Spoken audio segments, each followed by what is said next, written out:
¿Qué tal chicos? ¿Qué tal chicos? ¿Cómo estamos todos aquí, Carlos? Muchas Las gracias. noticias de hoy, ¿cuáles son?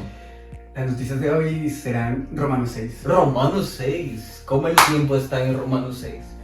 Hace Muy frío, bien. calor, estamos en primavera. Hace un poco de calor, yo creo. Hace un poco de calor porque aquí hay polémica, aquí hay movidas, chicos. Eso es. ¿Qué tal, Carlos? Muy bien. Muy bien, muy bien. Aquí estamos. Pues seguimos, chicos. Lo siento, tardamos, pero volvimos. Esto es lo importante. Sí, es que estaba de viaje, así que... Estaba de viaje, que un hombre muy comprometido. Hay muchas cosas en la vida, pero el punto no es su vida, el punto es la vida de Cristo. Aleluya. Muy bien. Pues el capítulo 6 es un capítulo donde Pablo empieza a lidiar en realidad con nuestra vida cotidiana, de cómo lidiamos con el pecado. ¿Cómo lidiamos con el pecado, Carlos? ¿Cómo crees que él empieza ahí lidiando? Ya viene un poco al final del capítulo 5 hablando acerca de nuestra naturaleza pecaminosa y cómo donde hubo gran pecado, ahora hay gran gracia. Y entonces inicia el capítulo 6 con esa pregunta de ¿y qué haremos ahora? Para que haya más gracia vamos a pecar más. Ya. Y- En plan como, no, bueno, ya que estoy salvo, voy de fiesta, hago que me dé la gana y luego... Pues va a llegar el día, como el mítico episodio de Simpsons que llega Homer hacia el cielo y como Dios, vale, tú fuiste tan pesado, pero bueno, entra para acá, tira para acá, como un poco así, es así, Carlos. De hecho, hay gente que dice, ok, voy a hacer un favor a Dios. Si Dios puede dar más gracia con mi pecado, pues entonces que abunde aquí para que Él sobreabunde en gracia. Que él haga cosas buenas y Pablo, Y Pablo dice, no, stop. no es así. Entonces, como para Pablo no funciona como la lógica de yo peco más para recibir más gracia, sino a pesar de nuestros pecados, como Dios es bueno. ¿Y cuál es el gran punto ahí que Pablo va a empezar a lidiar con cómo lidiar con nuestros pecados? Bueno, el primer punto ahí, o la primera por lo menos representación de la imagen del bautismo, de que antes pecabas, pero estabas muertos en tus pecados. Ahora que has conocido a Cristo, moriste con Cristo, fuiste sepultado con Cristo y estás vivo en su resurrección.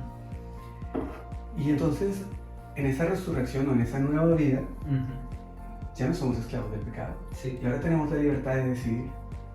Y puedo decidir si vuelvo a mi esclavitud o puedo servir a... Sí.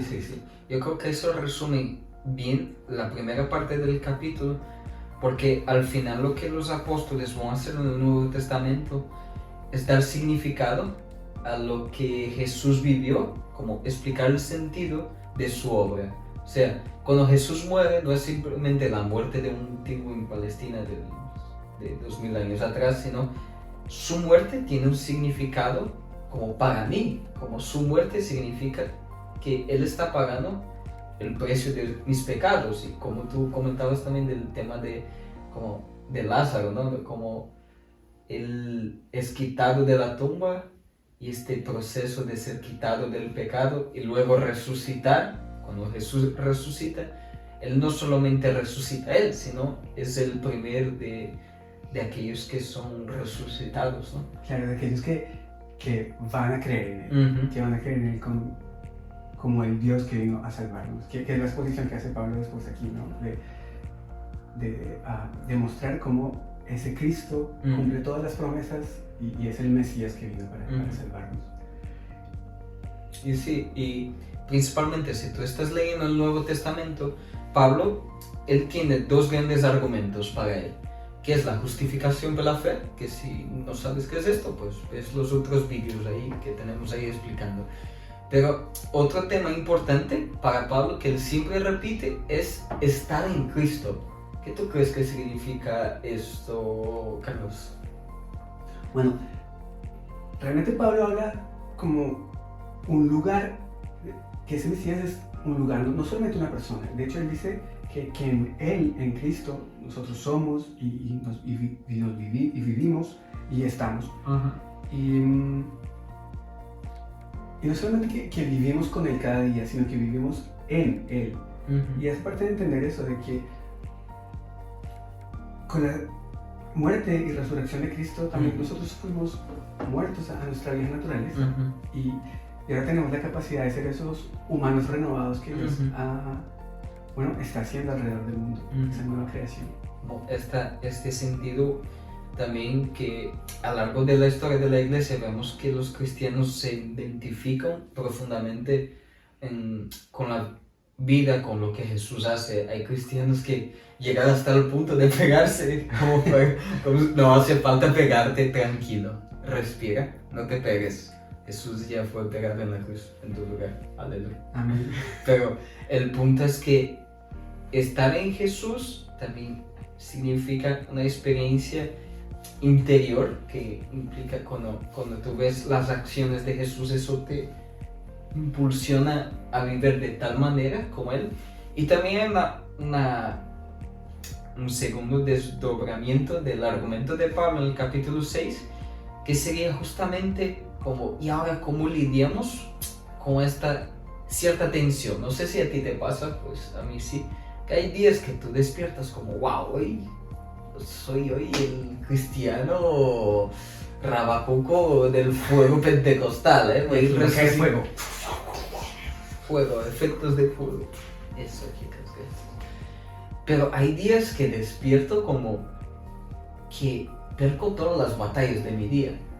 ¿Cómo crees que Pablo nos va a ayudar en este camino de tensión de pecado, gracia, de ley? Yo sé si ayuda, pero al menos lo expone y nos hace ver que todos, aún habiendo resucitado con Cristo, estamos en esa tensión. En esa tensión de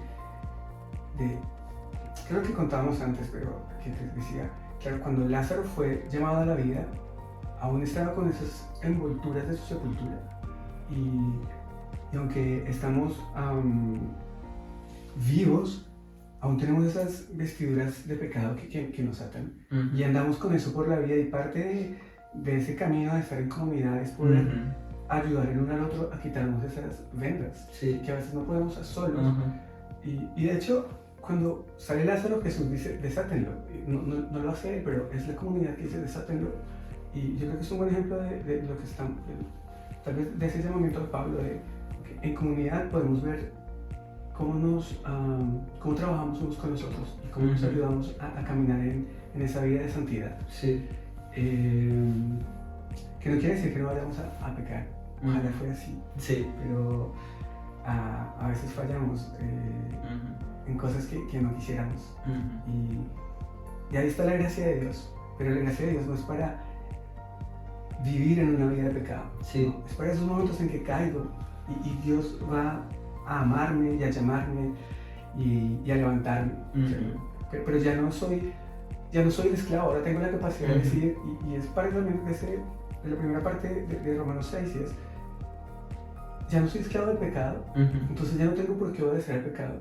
Ahora tengo la libertad de obedecer a Cristo. Tengo la libertad también de usar mi cuerpo y cada uno de las acciones de mi día para agradarle a Él. Sí, otra parte interesante de la segunda parte del capítulo es que Él nos pone una imagen de que ahora podemos como decidir, escoger, finalmente podemos escoger amar a Dios, y este movimiento de nuestro corazón del deseo como ahora puede también inclinarse hacia Dios, pero hay siempre esa tensión de que ahora puedo ser siervo de la justicia, o sea, andar bajo esta justificación, esa nueva vida, esa nueva manera de ser humano, o andar bajo el pecado. Y algo interesante es como, ya que tenemos esa libertad de vivir bajo la vida de Dios, ¿por qué crees que a veces como escogemos caer, escogemos ir por ahí?